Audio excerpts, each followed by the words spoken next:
तो आइए इस बेहतरीन लर्निंग जर्नी की शुरुआत करते हैं इस पहले चैप्टर से।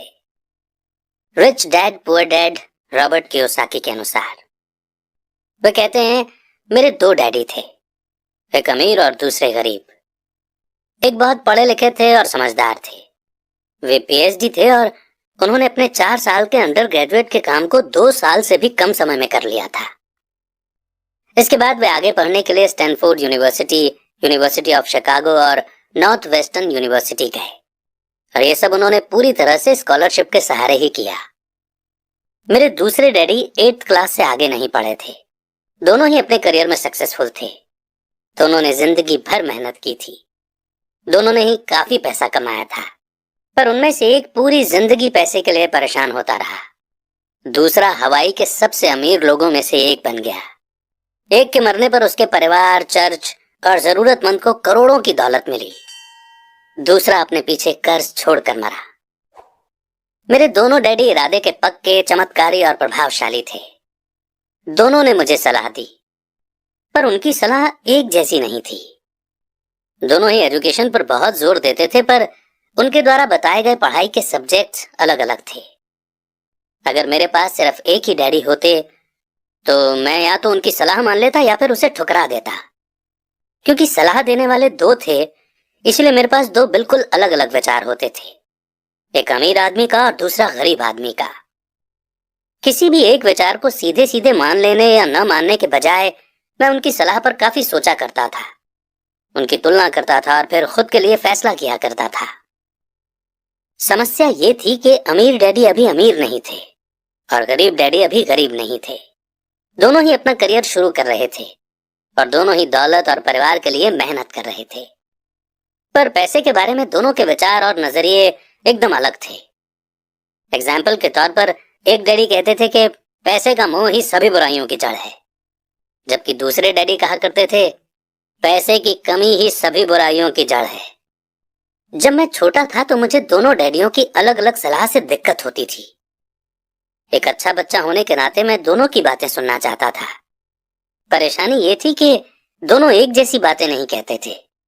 उनके विचारों में जमीन आसमान का फर्क था, खासकर पैसे के मामले में। मैं काफी लंबे समय तक ये सोचा करता कि उनमें से किसने क्या कहा और क्यों कहा और उसका नतीजा क्या होगा। मेरा बहुत सा समय सोच विचार में ही गुजर जाता था। मैं खुद से बार बार इस तरह के सवाल पूछा करता, उन्होंने ऐसा क्यों कहा? और फिर दूसरे डैडी की कही हुई बातों के बारे में भी इस तरह के सवाल पूछता। काश मैं ये बोल सकता कि हाँ वे बिल्कुल सही हैं, मैं उनकी बातों से पूरी तरह से सहमत हूं, या ये कहकर मैं सीधे उनकी बात ठुकरा सकता था, बुढ़े को ये नहीं पता कि वो क्या कह रहा है। अब क्योंकि दोनों ही मुझे प्यारे थे, इसलिए मुझे खुद के लिए सोचने पर मजबूर होना पड़ा। इस तरह सोचना मेरी आदत बन गई, जो आगे चलकर मेरे लिए बहुत फायदेमंद साबित हुई। अगर मैं एक ही तरह से सोच पाता तो ये मेरे लिए इतना फायदेमंद नहीं होता। पैसों का सब्जेक्ट स्कूल में नहीं बल्कि घर पर पढ़ाया जाता है। शायद इसीलिए अमीर लोग और ज्यादा अमीर होते जाते हैं, जबकि गरीब और ज्यादा गरीब होते जाते हैं और मिडिल क्लास कर्ज में डूबा रहता है। हम में से ज्यादातर लोग पैसे के बारे में अपने माता पिता से सीखते हैं। कोई गरीब पिता अपने बच्चों को पैसे के बारे में क्या सिखा सकता है? वो सिर्फ इतना ही कह सकता है कि स्कूल जाओ और मेहनत से पढ़ो। हो सकता है वो बच्चा अच्छे नंबरों से कॉलेज की पढ़ाई पूरी कर ले, फिर भी पैसे के मामले में उसकी मानसिकता और उसके सोचने का ढंग एक गरीब आदमी जैसा ही बना रहेगा। ये सब उसने तब सीखा था जब वो छोटा बच्चा था। पैसों का टॉपिक स्कूलों में नहीं पढ़ाया जाता। स्कूलों में एकेडमिक और प्रोफेशनल स्किल्स पर जोर दिया जाता है, न कि पैसों से जुड़े स्किल पर। इससे ये साफ हो जाता है कि जिन स्मार्ट बैंकर्स, डॉक्टर्स और अकाउंटेंट्स के स्कूल में अच्छे नंबर आते हैं, वे जिंदगी भर पैसे के लिए संघर्ष क्यों करते हैं। हमारे देश पर जो भारी कर्ज लदा हुआ है, वो भी काफी हद तक उन बेहद पढ़े लिखे राजनेताओं और गवर्नमेंट ऑफिसर्स के कारण हुआ है, जो इकोनॉमिक पॉलिसी बनाते हैं। और मजे की बात यह है कि वो पैसों के बारे में बहुत कम जानते हैं। मैं अक्सर नई सदी में आने वाली समस्याओं के बारे में सोचता हूँ। तब क्या होगा जब हमारे पास ऐसे करोड़ों लोग होंगे जिन्हें फाइनेंशियल और मेडिकल हेल्प की जरूरत होगी।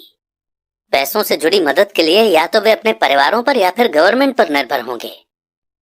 क्या होगा जब मेडिकेयर और सोशल सिक्योरिटी के पास का पैसा खत्म हो जाएगा? किस तरह कोई देश तरक्की कर पाएगा अगर पैसे के बारे में पढ़ाई की जिम्मेदारी माता पिता के ऊपर छोड़ दी जाएगी, जिनमें से ज्यादातर गरीब हैं या गरीब होंगे? क्योंकि मेरे पास दो प्रभावशाली डैडी थे, इसलिए मैंने दोनों से ही सीखा। मुझे दोनों की सलाह पर सोचना पड़ता था। इस तरह से सोचते सोचते मैंने ये भी जान लिया कि किसी इंसान के विचार उसकी जिंदगी पर कितना जबरदस्त असर डाल सकते हैं। एग्जाम्पल के तौर पर एक डैडी को यह कहने की आदत थी, मैं इसे नहीं खरीद सकता। दूसरे डैडी इन शब्दों के इस्तेमाल से चिढ़ते थे। वे जोर देकर कहा करते थे कि मुझे इसके बजाय ये कहना चाहिए कि मैं इसे कैसे खरीद सकता हूं। पहला सेंटेंस नेगेटिव है और दूसरा सवाल उठाने वाला, तो पहले में बात खत्म हो जाती है और दूसरे में आप सोचने के लिए मजबूर हो जाते हैं। मेरे जल्द ही अमीर बनने वाले डैडी ने मुझे समझाया कि जब हम कहते हैं कि मैं इसे नहीं खरीद सकता, तो हमारा दिमाग काम करना बंद कर देता है। इसके बजाय जब हम ये सवाल पूछते हैं कि मैं इसे कैसे खरीद सकता हूं, तो हमारा दिमाग काम करने लगता है। उनका ये मतलब नहीं था कि आपका जिस चीज पर दिल आ जाए उसे खरीद ही लें। वे लगभग दीवानगी की हद तक अपने दिमाग को कसरत करवाना चाहते थे, क्योंकि उनके ख्याल से दिमाग दुनिया का सबसे ताकतवर कंप्यूटर है। मेरा दिमाग हर रोज तेज होता जाता है क्योंकि मैं इसकी कसरत करता रहता हूँ। ये जितना तेज होता जाता है, मैं इसकी मदद से उतना ही ज्यादा पैसा कमा सकता हूँ। उनका मानना था कि ये कहना कि मैं इसे नहीं खरीद सकता दिमागी आलस की पहचान है। हालांकि दोनों ही डैडी अपने काम में कड़ी मेहनत करते थे, पर मैंने देखा कि पैसे के मामले में एक डैडी की आदत ये थी कि वह अपने दिमाग को सुला देते थे और दूसरे डैडी अपने दिमाग की लगातार कसरत करवाते रहते थे। और इसका लॉन्ग टर्म नतीजा ये हुआ कि एक डैडी फाइनेंशियल रूप से बहुत अमीर होते चले गए, जबकि दूसरे डैडी लगातार कमजोर होते गए। इसे इस तरह से समझें कि एक इंसान हर रोज एक्सरसाइज करने के लिए जिम जाता है, जबकि दूसरा इंसान अपने सोफे पर बैठकर टीवी देखता रहता है। शरीर की सही एक्सरसाइज से आप ज्यादा हेल्दी हो सकते हैं और दिमाग की सही एक्सरसाइज से आप ज्यादा अमीर हो सकते हैं। आलस से सेहत और पैसा दोनों का नुकसान होता है। मेरे दोनों डैडियों की मेंटालिटी में जमीन आसमान का फर्क था। पुअर डैडी की सोच थी कि अमीरों को ज्यादा टैक्स देना चाहिए ताकि बेचारे गरीबों को ज्यादा फायदा मिल सके, जबकि अमीर डैडी कहते थे कि टैक्स उन लोगों को सजा देता है जो कुछ प्रोड्यूस करते हैं और उन लोगों को इनाम देता है जो प्रोड्यूस नहीं करते। पुअर डैडी सिखाते थे कि मेहनत से पढ़ो ताकि तुम्हें किसी अच्छी कंपनी में जॉब मिल जाए, जबकि अमीर डैडी की सीख ये थी कि मेहनत से पढ़ो ताकि तुम्हें किसी अच्छी कंपनी को खरीदने का मौका मिल जाए। पुअर डैडी कहते थे, मैं इसलिए अमीर नहीं हूं क्योंकि मुझे तुम बच्चों को पालना पड़ता है। अमीर डैडी कहते थे, मुझे इसलिए अमीर बनना है क्योंकि मुझे तुम बच्चों को अच्छे से पालना है। अमीर डैडी डिनर के टेबल पर पैसे और बिजनेस के बारे में बात करने के लिए हमेशा एनकरेज करते थे। पुअर डैडी खाना खाते समय पैसों की बातें करने के लिए मना करते थे। पुअर डैडी का कहना था, जहां पैसे का सवाल हो सुरक्षित कदम उठाओ, रिस्क मत उठाओ। अमीर डैडी का कहना था, रिस्क का सामना करना सीखो। एक का मानना था, हमारा घर ही हमारा सबसे बड़ा इन्वेस्टमेंट और हमारी सबसे बड़ी प्रॉपर्टी है। दूसरे का मानना था, मेरा घर मेरी जिम्मेदारी है। और अगर आपका घर आपकी नजरों में आपका सबसे बड़ा इन्वेस्टमेंट है तो आप गलत हैं। दोनों ही डैडी अपने बिल समय पर चुकाते थे, पर उनमें से एक सबसे पहले अपने बिल चुकाते जबकि दूसरे सबसे आखिर में। एक डैडी का यह मानना था कि कंपनी या गवर्नमेंट को आपका ध्यान रखना चाहिए और आपकी जरूरतों को पूरा करना चाहिए। वे हमेशा सैलरी में बढ़ोतरी, रिटायरमेंट प्लान, मेडिकल बेनिफिट, बीमारी की छुट्टी, छुट्टियों के दिन और बाकी फैसिलिटी के बारे में चिंतित रहते थे। वे अपने दो चाचाओं से बहुत प्रभावित थे जो आर्मी में चले गए थे और 20 साल के एक्टिव जीवन के बाद उन्होंने अपने रिटायरमेंट और जीवन भर के आराम का इंतजाम कर लिया था। वे मेडिकल बेनिफिट के विचार को पसंद करते थे और आर्मी द्वारा अपने रिटायर्ड एम्प्लॉयज को दी जा रही सुविधाओं की भी तारीफ करते थे। उन्हें यूनिवर्सिटी का टेन्योर सिस्टम भी काफी पसंद था। कई बार जॉब से आजीवन मिल रही सुरक्षा और जॉब के फायदे जॉब से ज्यादा इंपॉर्टेंट हो जाते हैं। वे अक्सर ये कहते थे, मैंने गवर्नमेंट के लिए बहुत मेहनत से काम किया है, इसके लिए बदले में मुझे बेनिफिट मिलने चाहिए। दूसरे डैडी पूरी तरह से फाइनेंशियल इंडिपेंडेंस में विश्वास रखते थे। वे कन्वीनियंस मानसिकता के खिलाफ थे। वे ये मानते थे कि इस तरह की मानसिकता लोगों को कमजोर और फाइनेंशियल रूप से जरूरतमंद बनाती है। उनका पक्का विश्वास था कि आदमी को फाइनेंशियल रूप से काबिल होना चाहिए। एक डैडी कुछ डॉलर बचाने के लिए परेशान रहे। दूसरे डैडी एक के बाद एक इन्वेस्टमेंट करते रहे। एक डैडी ने मुझे बताया कि अच्छी जॉब तलाशने के लिए अच्छा सा बायोडाटा कैसे लिखा जाए। दूसरे डैडी ने मुझे यह सिखाया कि कैसे मजबूत बिजनेस और फाइनेंशियल प्लान्स लिखे जाएं, जिससे मैं किसी दूसरे को जॉब दे सकूं। दो प्रभावशाली डैडियों के साथ रहने के कारण मुझे एनालाइज करने का मौका मिला कि उनके विचारों का उनके जीवन पर कितना असर हो रहा है। मैंने पाया कि दरअसल लोग अपने विचारों से ही अपने जीवन को दिशा देते हैं। एग्जाम्पल के तौर पर मेरे गरीब डैडी हमेशा कहा करते थे, मैं कभी अमीर नहीं बन पाऊंगा, और उनकी ये भविष्यवाणी सही साबित हुई। दूसरी तरफ मेरे अमीर डैडी हमेशा खुद को अमीर समझते थे। वे इस तरह की बातें करते थे, मैं अमीर हूं और अमीर लोग ऐसा नहीं करते। एक बड़े फाइनेंशियल झटके के बाद जब वे दिवालिया होने के कगार पर थे, तब भी वे खुद को अमीर आदमी ही कहते रहे। वे अपने सपोर्ट में ये कहते थे कि गरीब न होने और पैसे न होने में फर्क होता है। पैसे पास में न होना एक टेम्पररी कंडीशन है, जबकि गरीबी परमानेंट है। मेरे गरीब डैडी ये भी कहते थे कि मेरी पैसे में कोई रुचि नहीं है, या पैसा इंपॉर्टेंट नहीं है। मेरे अमीर डैडी हमेशा कहा करते थे कि पैसे में बहुत ताकत है। हो सकता है कि हमारे विचारों की ताकत को कभी मापा न जा सके, या फिर उन्हें पूरी तरह से समझा न जा सके। फिर भी बचपन में ही मैं ये समझ गया था कि हमें अपने विचारों पर ध्यान देना चाहिए, और अपने एक्सप्रेशंस पर भी।